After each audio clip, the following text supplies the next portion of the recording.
Nos últimos anos, o mundo do marketing digital, tecnologia e trabalho tem experimentado um grande crescimento e mudanças significativas com a inteligência artificial, automação, mídias sociais, experiência do cliente e trabalho remoto.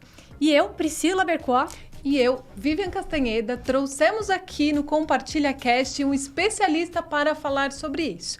Mas antes da gente apresentar o convidado, vou te pedir, se você ainda não nos segue, vai lá, se inscreve no nosso canal, curte, compartilha para que o nosso conteúdo possa chegar em mais pessoas. Pri, qual que é o tema de hoje? A era do marketing digital e tecnologia. E o nosso convidado de hoje é um profissional de marketing com mais de 15 anos de experiência, tendo integrado e liderado equipes de marketing e vendas em algumas das maiores empresas do mundo, como Latam Airlines, SAP, Salesforce e atualmente é gerente de marketing da Qualtrics para a América Latina.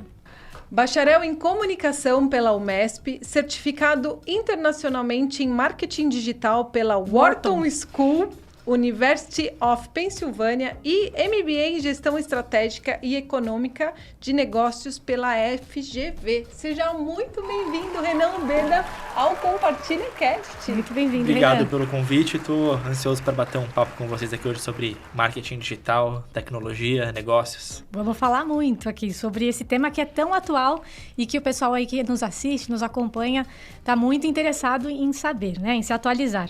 E você com certeza vai contribuir com a sua experiência, né? E todo o seu know-how aí de carreira para a nossa audiência saber um pouquinho mais sobre esse assunto. Espero que o pessoal goste e envie o feedback depois, né? Ah, bem claro, importante. Claro. Com certeza. Pessoal, mandem perguntas também.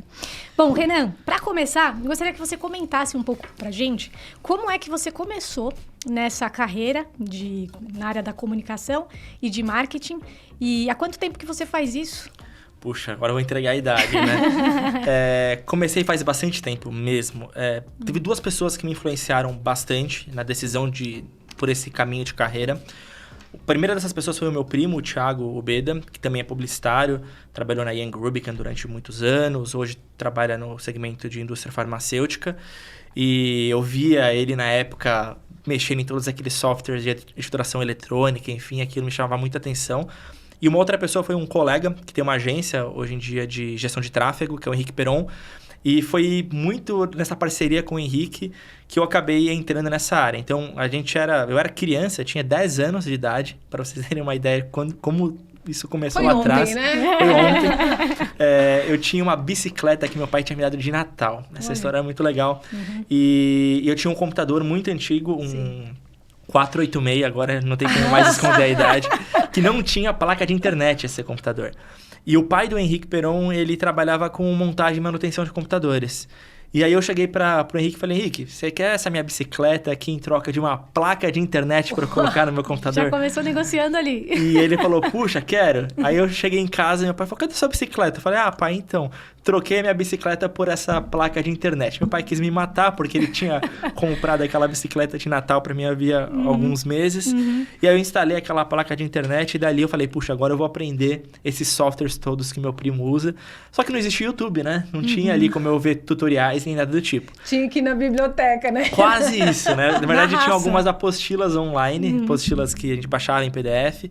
E eu comecei a estudar linguagens de programação, comecei a estudar softwares de editoração, softwares de web designer, enfim. E aí até montei um site com 11, 12 anos de idade, que foi o Portal Renan Ubeda. Olha só, que legal. Foi bem legal esse site, porque ali eu, basicamente, pra mim era como se fosse um repositório na nuvem. Sim. Porque tudo que tinha lá no site eram coisas do meu interesse. Então, todas essas apostilas que eu vinha estudando, eu criei ali um repositório para guardar essas apostilas.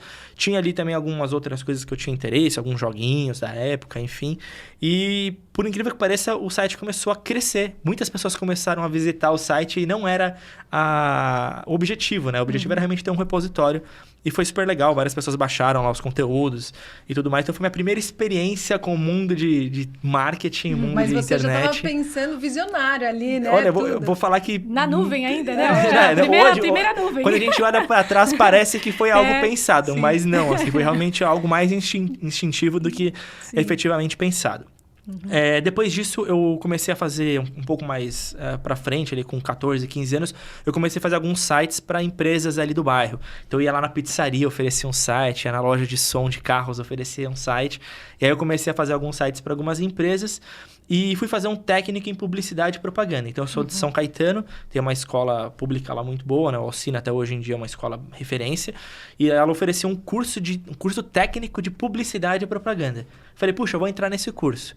E como eu já tinha essa experiência fazendo site e desde sempre ali aprendendo sobre programação, o professor do curso falou, puxa, Renan, vou te indicar para um amigo meu que tem uma agência. E eu tinha 16 para 17 anos. Foi quando eu comecei a trabalhar com marketing, com 17 anos efetivamente numa agência do Daniel Galvão, que hoje também tem agência, enfim. E na época eu consegui minha primeira oportunidade profissional como um jovem aprendiz. Não existia o programa formalmente, mas era algo como se fosse um jovem aprendiz.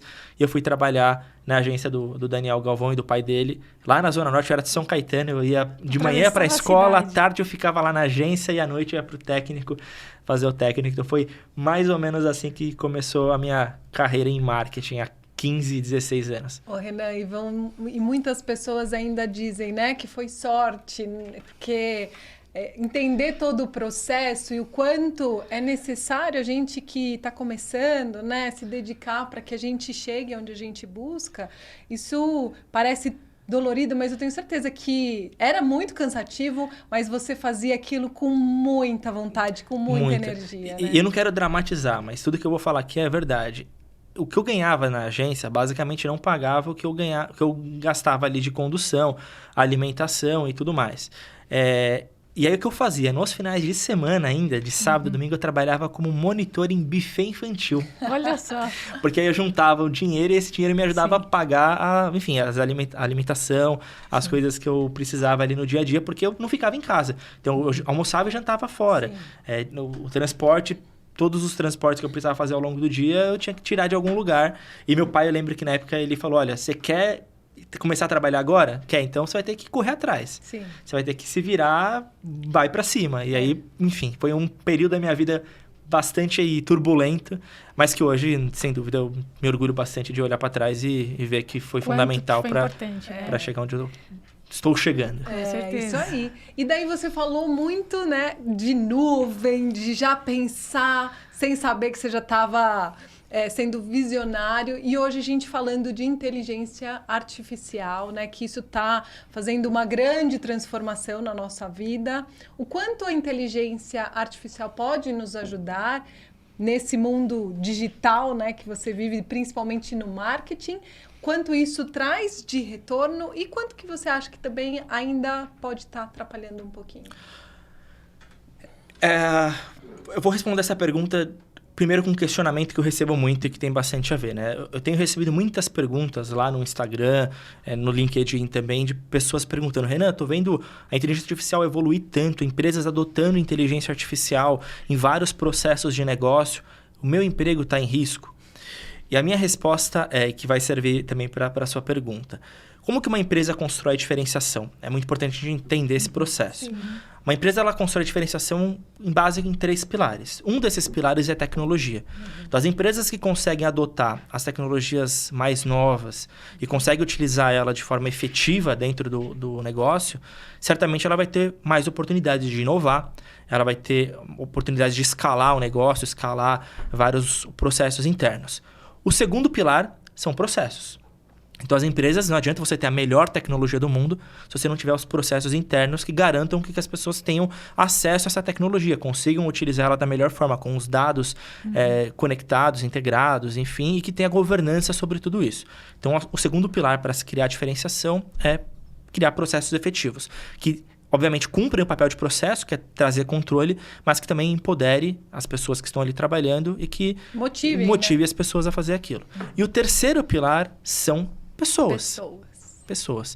É indiscutível de que as empresas que atraem os melhores talentos conseguem criar diferenciais competitivos. Então, a minha pergunta, quando as pessoas falam, puxa, Renan, inteligência artificial, as empresas adotando, eu vou perder meu emprego? Depende. Se você conseguir se enquadrar nessa equação, se você for aquele profissional fora da curva, que realmente entregue valor para a companhia, você vai ser um elemento extremamente importante nesse processo de criar diferenciação dentro da companhia. Porque a empresa que atrai os melhores talentos, que conseguir incluir a inteligência artificial e outros adventos de tecnologia no negócio, e tiver processos que deem autonomia e empoderem as pessoas e a tecnologia em si, para que, de fato, a gente consiga transformar tudo isso em negócio, essas empresas vão sair na frente. Então, respondendo a sua pergunta, tem muito espaço ainda para a tecnologia avançar. Já avançou muito. O ChatGPT, acho que deu uma movimentada agora no assunto, porque ele foi uma democratização do acesso à inteligência artificial. Mas eu posso falar para vocês que as empresas vêm adotando inteligência artificial há muito mais tempo. E eu posso até trazer um exemplo real aqui do que aconteceu comigo quando eu fui gerente de marketing na Latam Linhas Aéreas, na Múltiplos, empresa do grupo Latam Linhas Aéreas, atual Latam PES. Naquela época, em 2014 e 2015, a gente comprou uma tecnologia da Adobe que chamava Adobe Media Optimizer.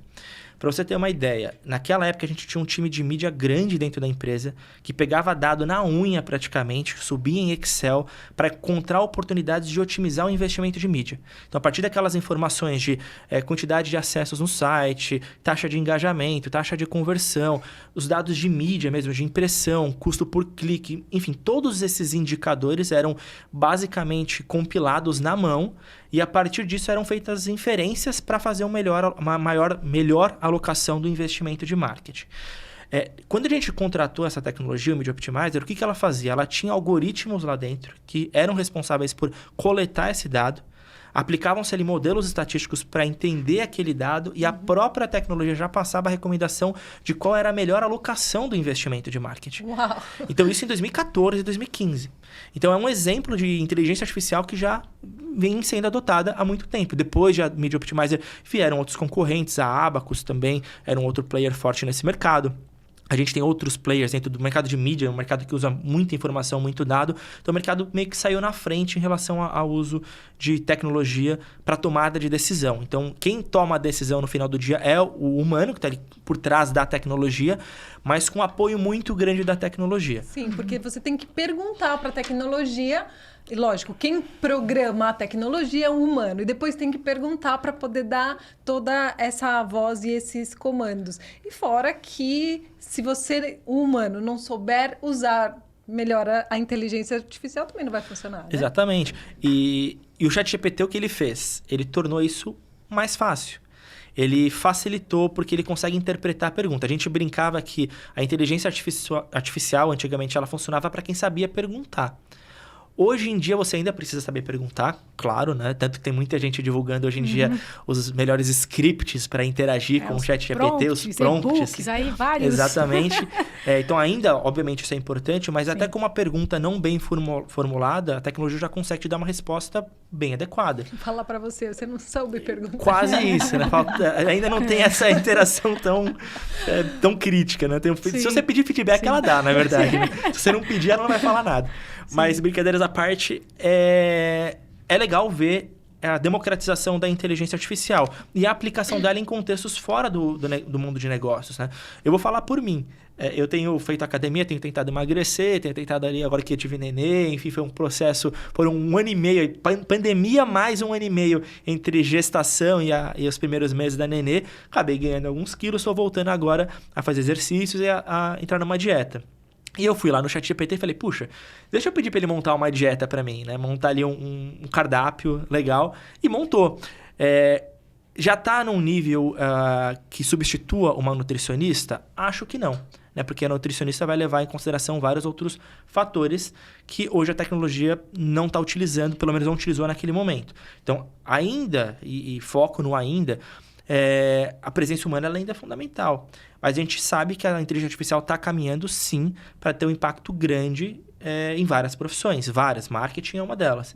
Mas, como eu disse lá atrás, se você for um profissional acima da média, você vai ter espaço no mercado. O problema é quem está na média. E eu brinco, né? Se você está abaixo da média, você vai ter espaço no mercado. Sim. Por incrível que pareça. Porque tem empresa que não vai estar disposta a pagar o preço que é o profissional. Não vai seguir essa velocidade também. Exato. Né? Agora, quem está na média está correndo um risco muito grande. Renan, eu acho também, porque assim, nós latinos gostamos deste contato. Sim. Então, eu acho que no Brasil ainda vai demorar bastante para que a inteligência artificial substitua o humano, e se é que vai substituir, porque eu acho, na minha concepção, e até conhecendo um pouco sobre carreira, né, falando bastante sobre isso, eu não vejo nesse caso, e a gente ainda está com essa situação onde nós gostamos desse contato. Eu, por exemplo, prefiro perguntar do que ficar lá pesquisando, né? Eu acho que isso é muito do latino, né? Sim, tem uma questão cultural nossa do contato humano, enfim, a gente tem isso no nosso DNA, o brasileiro e o latino de forma geral. A gente estava conversando antes de começar aqui o programa, algumas semanas atrás eu estava num evento lá em Utah, em Salt Lake City, pela Qualtrics, e tinha um evento paralelo para latinos acontecendo. Aí você entrava no evento global, as pessoas tudo 1,5 metro de distância uma das outras, ali respeitando o espaço individual. Você ia pro espaço latino, todo mundo se abraçando. Assim, era um choque cultural muito grande. Mas sim, tem essa questão ainda de uma adaptação, mas vai chegar um momento que a competitividade global vai acabar forçando as empresas a acelerar esse processo. Sim. Não acredito numa substituição completa. Acho que os profissionais, de novo, que se destacarem e que souberem utilizar a tecnologia como aliada delas no dia a dia, vão estar seguros. Um outro exemplo, dentro do direito. Não sei se vocês viram, mas há alguns anos atrás, antes de ChatGPT, com o IBM Watson lá atrás, a cidade de Chicago tinha um problema muito grande de processos que estavam ali engavetados, atrasados, e não tinha gente para analisar aqueles processos. Eles utilizaram o IBM Watson na época para poder processar, e o Watson, em menos de um mês, fez o trabalho que levaria anos para seres humanos pegarem cada um dos processos, entender o que estava acontecendo e dar um parecer jurídico, que não é uma decisão formal, só um parecer. Mas é um parecer jurídico. Obviamente, existe uma série de jurisprudência que não permite que uma tecnologia hoje julgue um caso. Ainda existem essas restrições legais, mas já auxiliou bastante. E eu vejo hoje, por exemplo, um advogado que queira utilizar um ChatGPT, por exemplo, para ter uma melhor abordagem ali no fórum, ele vai conseguir, a tecnologia está pronta para isso. Ele pode detalhar ali o processo dele, não sei se isso é moralmente correto se fazer, não sei se existe alguma restrição da OAB ou não para fazer isso, mas do ponto de vista técnico, ele conseguiria colocar ali detalhes do processo e pedir uma orientação para a tecnologia de qual o melhor caminho, considerando ali a Constituição brasileira, considerando ali o Código Penal, enfim, e ter uma ideia para onde seguir, né? Você comentou uma coisa que é bem importante, né? O profissional, quando ele tem o know-how e conhece, né, o tema, a teoria, ele leva esse assunto para o ChatGPT, ele tem condições também de validar se a própria inteligência está respondendo certo. Sim, porque ela também não acerta em tudo. Tem que levar isso em consideração. Ela vai acertar ali 90%, né, de chance de acerto, mas você tem uns 10% de erro que você tem que estar ali atento nos pontos críticos. Exato. E somente os profissionais de alto nível vão conseguir completar esses 10% para não entregar 100%, mas para entregar 110%. Exatamente. Porque é isso que a tecnologia vai permitir, com que profissionais consigam entregar 110, 120, 150% do que um outro profissional que não usa a tecnologia entregaria. Não sei se vocês viram ontem o que aconteceu, um caso acabou ganhando uma certa repercussão. A Sony sempre faz uma competição de fotografia, que é um prêmio mega importante. Os fotógrafos se inscrevem, mandam as suas fotos para ser avaliada. E a ganhadora do prêmio, minutos depois da premiação, ela veio a público e falou: gente, não vou receber o prêmio, porque a minha foto não fui eu que tirei. Foi criada por inteligência artificial.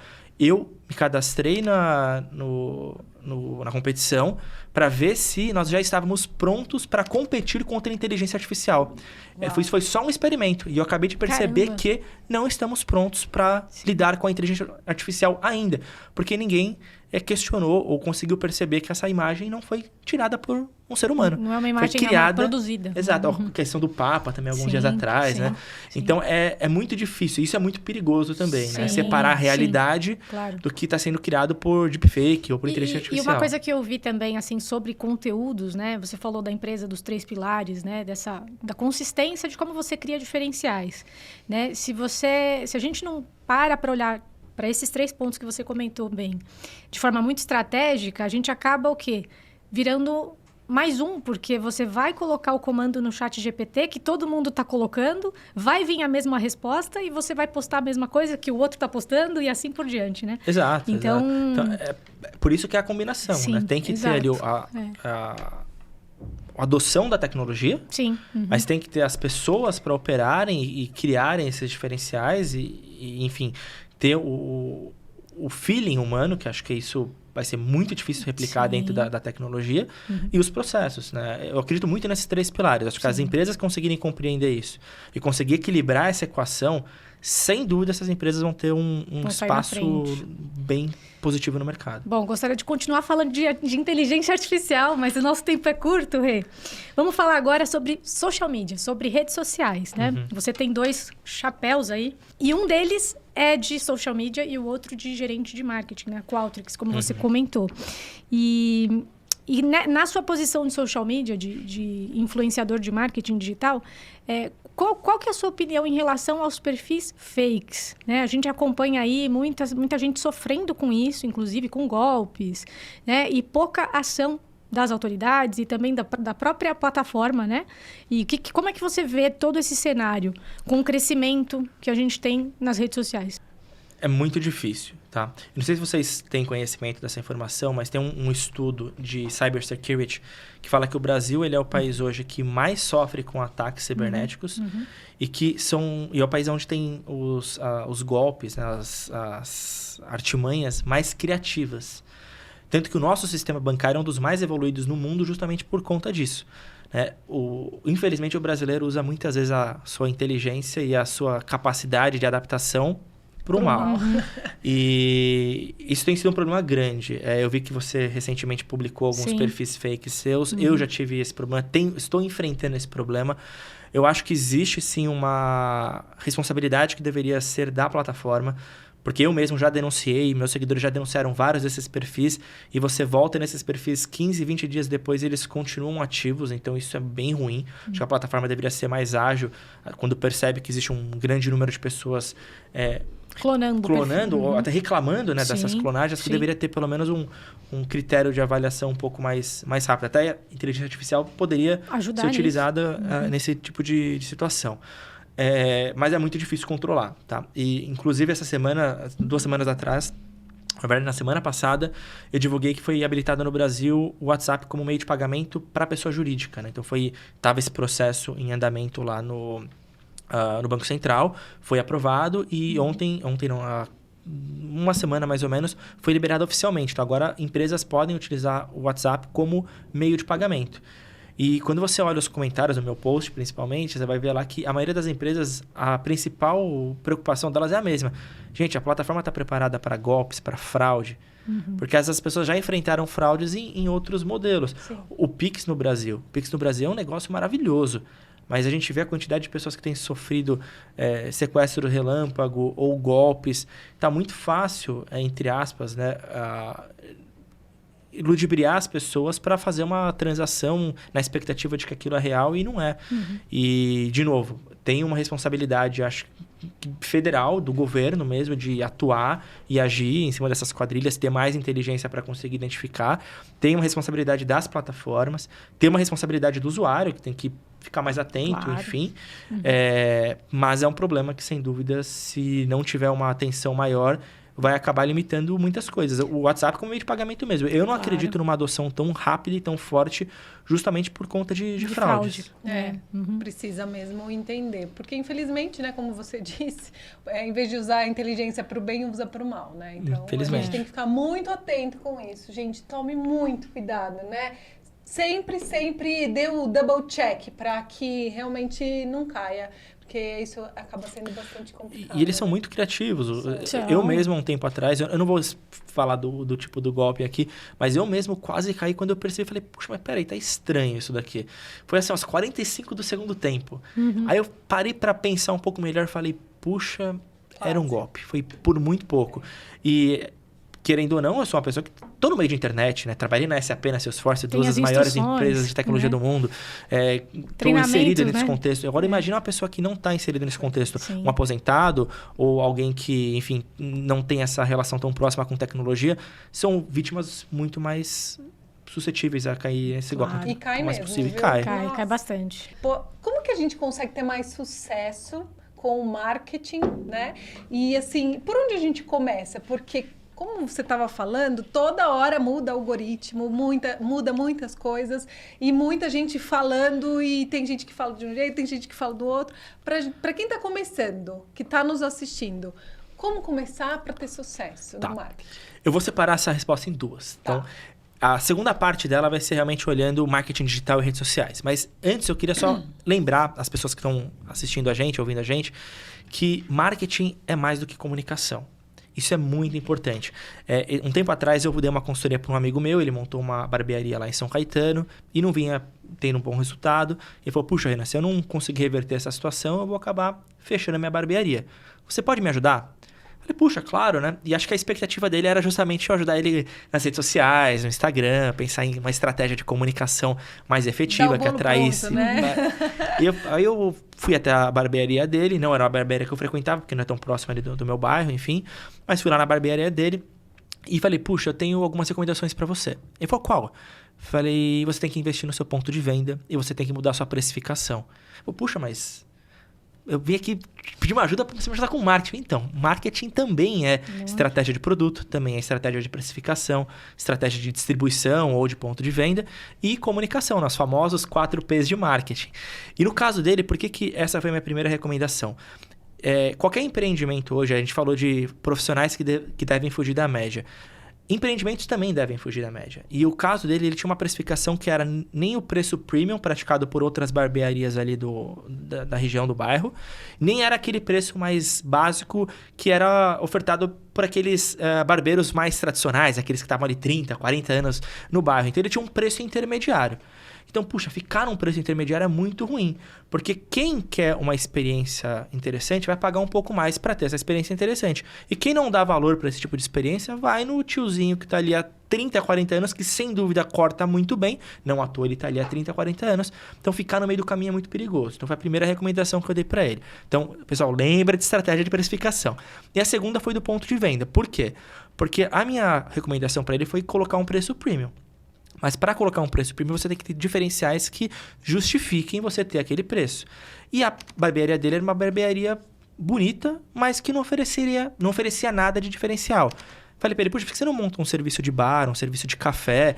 Tinha um espaço muito grande ali vazio, por que você não coloca uma mesa de sinuca? Enfim, cria um ambiente, como é uma barbearia, aquele ambiente mais, tipo, o macho alfa, vamos dizer assim, que é legal. Às vezes a pessoa vem aqui, colocou 2 fliperamas lá também, que no ambiente o cara quer jogar um videogame, o cara quer jogar uma sinuca, enquanto tá esperando tomar uma cerveja. Né? Exato. E aí você pode migrar para um premium. Então ele gastou muito menos do que ele gastaria, por exemplo, com uma campanha de marketing, tráfego pago, e começou a ter resultados muito mais positivos. E com isso ele conseguiu gerar muito mais conteúdo para a segunda parte da nossa resposta, que é para as redes sociais. Porque não importa você... Imagina você ter uma rede social grande e não conseguir produzir conteúdo para ela. Então, entra nessa questão. Redes sociais, respondendo a sua pergunta, e sendo bem breve, tá? Existem 3 tipos de conteúdo, você que tá trabalhando nas suas redes sociais e quer ganhar mais seguidores, que é o conteúdo de atração, o conteúdo de autoridade e o conteúdo de venda. Conteúdo de atração é aquele tema que está em alta dentro do teu nicho de mercado. Então, se você é nutricionista, por exemplo, você tem que entender o que as pessoas estão querendo saber sobre nutrição. Porque esse é o tipo de conteúdo que ele é mais raso, entre aspas, ele tem uma densidade menor, é um conteúdo mais curto, é uma dica mais prática, algo mais simples, não é aquele conteúdo aprofundado, mas que tende a ter um grande número de compartilhamento, um grande número de salvamentos, comentários, likes, e com isso, mais alcance.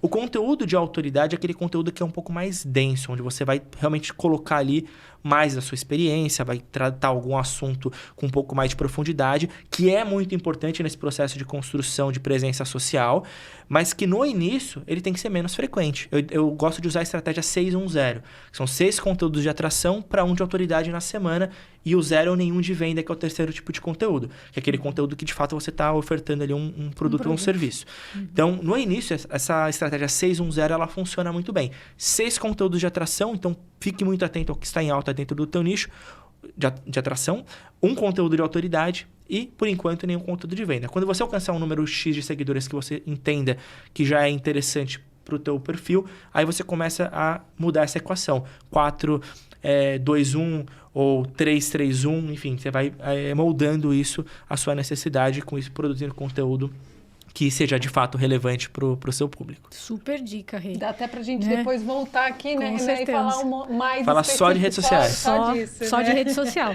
E falando ainda de rede social, Rê, sobre o seu perfil, né? Você chama a atenção pela escala. Você conseguiu atingir aí uma escala já hoje, no momento que a gente grava esse episódio, você já está com mais de 70 mil seguidores na sua página, né? No Instagram. E como que foi viralizar isso? E você já percebe alguma mudança, assim, na sua vida? Alguém já te reconhece na rua? Como que é isso? Reconhecer na rua, não, né? Mas oportunidade de negócio vem surgindo bastante, né?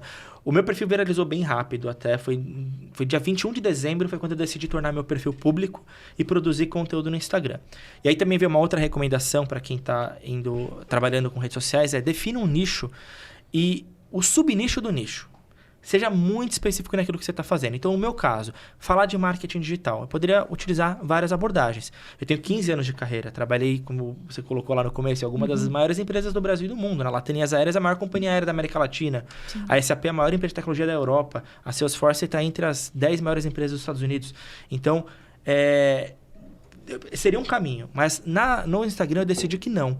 O meu posicionamento seria: eu quero ajudar pequenos empreendedores, profissionais liberais que querem aprender mais sobre marketing, aplicar técnicas, táticas de marketing no seu negócio para poder crescer. Então, quando eu decidi o meu nicho e o meu subnicho, eu comecei utilizando essa estratégia do 610 e produzindo conteúdo de atração, conteúdo que realmente respondesse às necessidades desse público. E vou confessar para vocês, no início eu fui até criticado por alguns pares. Eu falo: puxa, Renan, você já deu palestra lá no Google falando de gestão corporativa de dados, você está falando aqui de utilizar ferramentas de marketing para uma confeiteira, enfim. Falei, puxa, mas querendo ou não, acho que faz parte do meu propósito como profissional. Claro. Né? Disseminar o conhecimento em marketing para que profissionais que queiram, de alguma forma, expandir os seus negócios utilizem essas táticas para ter sucesso nessa empreitada. Então, esse processo de viralização aconteceu muito natural, justamente porque eu adotei essa tática com um objetivo muito claro em mente, que era entregar conteúdo de valor para empreendedores e profissionais liberais. Já anotei aqui, 610. Tem que fazer isso aí. Me aguarde aí. Consistência, essa é a palavra aí. 610, pode perceber. São 7 conteúdos, 7 dias a semana, incluindo sábado e domingo. Consistência. Sem pausa. Eu falo para todas as pessoas que eu tenho dado mentoria, tem algumas pessoas que têm mentoria direto comigo. Se essas pessoas tiverem consistência de produzir conteúdo por 21 dias... para primeiro fazer uma análise. Faz 21 dias direto. A gente analisa, vê o que aconteceu. E faz por mais 21 dias, muito difícil que em 42 dias ela não consiga chegar a pelo menos 10 mil seguidores. Vamos fazer o teste. Vou aplicar e depois eu vou te mandar. Pode aplicar. Você vai ver. Eu vou chegar em casa para amanhã já de lição de casa. E Renan, assim, aqui para mim foi uma aula de tanta informação. Eu acho que a gente precisaria ficar muito mais. O pessoal deve estar lá, quem está no carro ou em casa, já acabou. Mas a gente sempre finaliza o podcast pedindo para que quem está aqui conosco, né, o nosso convidado, compartilhe algo que faça a diferença, né, de tudo isso que a gente falou, principalmente, né, do marketing digital, para que as pessoas que estão começando, até as pessoas que têm o seu negócio próprio, que faça diferença na vida delas. Então, quero que você compartilhe aqui com todos esses nossos ouvintes e para que eles possam, assim, acreditar que o marketing digital vai ajudá-los no negócio. Perfeito. Eu vou falar uma outra coisa, assim, para mim é mais importante ainda do que isso, porque eu entendo que sucesso, porque é uma coisa muito relativa, ele é uma consequência de uma série de decisões que a gente faz, né? Então, se eu pudesse passar uma recomendação para as pessoas que estão ouvindo a gente, saúde, família, trabalho, nessa ordem.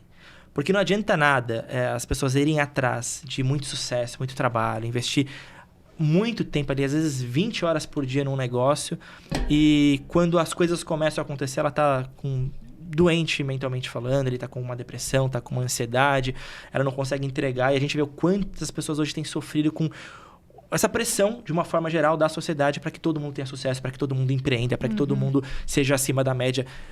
Saúde em primeiro lugar, família é muito importante, é a base de qualquer coisa, e aí entra o trabalho. Então, para mim, essa é a principal recomendação. E aí, na última ali do trabalho, para ser um pouquinho mais específico, é a busca constante por conhecimento. As coisas mudam e mudam muito rápido. Então, esteja sempre atento. Podcasts, acho que é uma forma muito legal, como a gente está fazendo aqui um bate-papo, de capturar informação, capturar a experiência de outras pessoas que possivelmente já passaram por onde vocês gostariam de passar. Livros, acho que é o conhecimento mais bacana que tem, é o conhecimento mais estruturado. Então, eu leio muito. Sempre que eu posso, eu tô lendo. Eu brinco, né, que eu tô com uma bebê de 5 meses agora. E eu faço muito ela dormir. Então, eu tô com ela aqui, fazendo ela dormir num braço e tô lendo um livro aqui na outra mão, né? Então, enfim, tem que encontrar caminhos, oportunidades. Mas não se esqueçam, saúde em primeiro lugar, porque a gente tem que estar vivo para poder usufruir das nossas conquistas, família e trabalho. Muito bom, Rê. Sensacional. Obrigadíssimo pela sua participação aqui no Compartilha Cast. Quero pedir para você deixar os seus contatos aqui para o pessoal que está nos assistindo, nos ouvindo. Legal. Lá no Instagram é @RenanUbeda. Então, como vocês puderam ouvir, eu falo bastante sobre marketing para pequenos empreendedores, para startups e para profissionais liberais.